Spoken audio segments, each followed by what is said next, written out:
அஸ்ஸலாமு அலைக்கும். கிராசரிஸ் வாங்கி வச்சுருந்தேன். இந்த பாக்கெட் எப்படியும் என் பையன் கண்ணில் பட்டுருச்சு. குடுகுடுன்னு 2 பேரும் தூக்கிட்டு கிச்சனுக்கு வந்துட்டாங்க. இதை பண்ணி கொடுங்கன்னு சொல்லிட்டு மசாலா பாப்கார்ன் வீட்லேயே எப்படி சூப்பராக பண்ணுறதுன்னு பார்க்கலாம். ஃபஸ்ட்டு கொஞ்சம் மசாலா ப்ரிப்பேர் பண்ணிக்கலாம். லைட்டாக மஞ்சள் தூள், கொஞ்சமாக மிளகாத்தூள், கொஞ்சமாக மிளகுத்தூள் எடுத்துக்கோங்க. கொஞ்சமாக கரம் மசாலா தூள் எடுத்துருக்கேன். அப்புறம் சால்ட்டு தேவையான அளவு சேர்த்துக்கோங்க. ஒரு பேனில் பட்டர் சேர்த்துக்கோங்க. அது கூடவே கொஞ்சம் ஆயில் சேர்த்துருக்கேன்.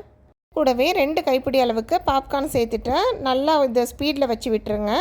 இப்போ 1-2 பாப்கார்ன் நல்லா பாப் ஆனதுக்கப்புறமா நம்ம இந்த மசாலாவை கொட்டி நல்லா கலந்து விட்டுடலாம். கலந்து விட்டுட்டு இப்போ சிம்க்கு வச்சுட்டு இப்போ அப்படியே ஒரு மூடி போட்டு விட்டுருங்க. இந்த மசாலா கரெக்டாக இந்த ஸ்டேஜில் மட்டும் சேர்த்துக்கோங்க. முன்னாடியே சேர்த்திங்கன்னா கண்டிப்பாக கரிஞ்சிடும். நல்லா பட்டர் வாசனையோட பாப்கார்ன் பட்டு பட்டுன்னு வெடிக்கும் போதே என் பையன் வெளியில் டான்ஸ் ஆட ஆரம்பிச்சிட்டான். அவ்வளவுதான், ரொம்ப ஈஸியாக பட்டர் மசாலா பாப்கார்ன் வீட்டில் சூப்பராக ரெடி பண்ணியாச்சு. நீங்களும் வீட்டில் ட்ரை பண்ணி பாருங்கள். பசங்களுக்கு ரொம்ப ரொம்ப பிடிக்கும். நாளைக்கு பார்க்கலாம். பாய்.